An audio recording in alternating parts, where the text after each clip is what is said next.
Hi friends, welcome to Telangana elections awareness YouTube channel. 395 sarpanch పదవులకు ఏకగ్రీవం అయ్యారు. వివరాల్లోకి వెళ్తే ఈ నెల 11వ తారీఖున తొలి దశ సర్పంచ్ ఎలక్షన్స్ జరుగుతున్నాయి. సర్పంచ్ వార్డు మెంబర్లకు కలిసి మొత్తం 81,000 మంది పోటీ పడుతున్నారు.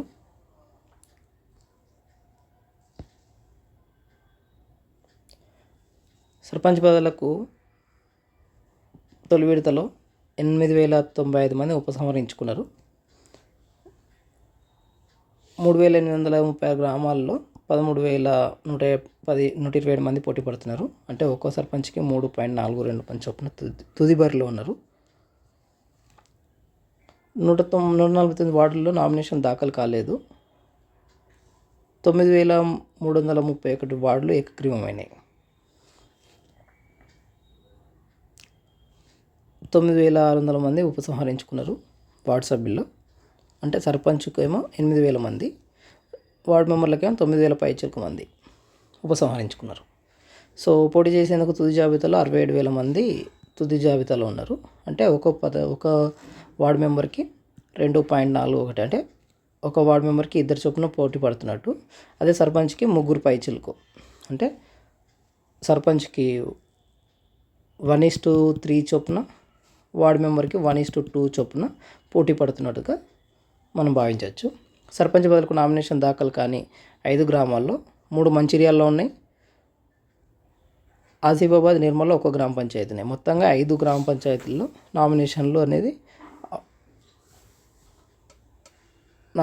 అనేది వేయలేదు. సో వార్డు సభ్యులకు సంబంధించిన నామినేషన్లకు అత్యధికంగా ఆసిఫాబాద్లో 41, మంచిర్యాలలో 34 ఉన్నాయి.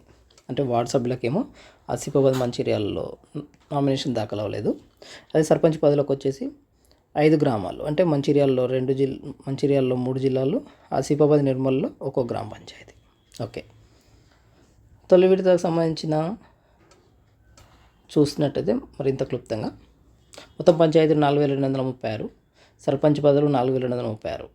సో నామినేషన్ దాఖలు కానివి 5 గ్రామాలు, ఏకగ్రీవమైన గ్రామ పంచాయతీలు 395, ఎన్నికలు జరగాల్సినవి 3,836.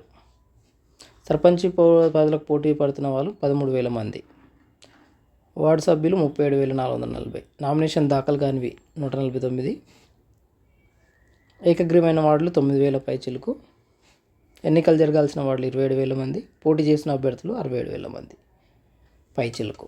సో తొలి దశ క్లుప్తంగా.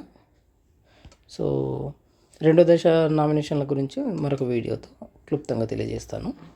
అలాగే మూడో విడత నామినేషన్ల గురించి కూడా.